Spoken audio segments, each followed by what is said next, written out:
You've connected your Ring alarm devices to your system, and now it's time to place them around your home. Let's start by placing your contact sensor.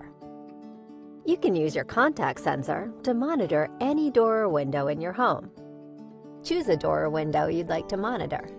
If you're using your sensor to monitor a door, place your sensor at the top of your door. This keeps it out of the way of kids, pets, and accidental bumps or kicks. First, clean the area where you'll want to place your sensor. This makes sure the sensor will stick to the door well. Next, before you stick the sensor to the door, let's plan the setup.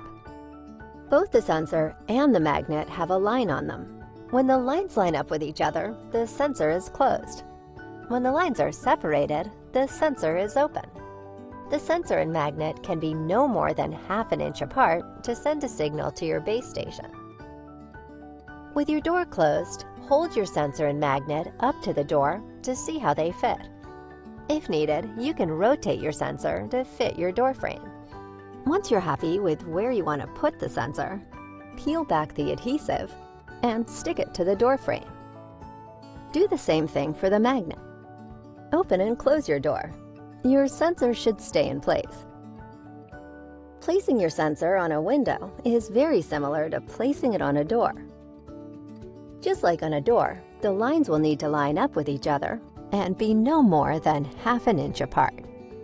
For more information about Ring devices, go to ring.com.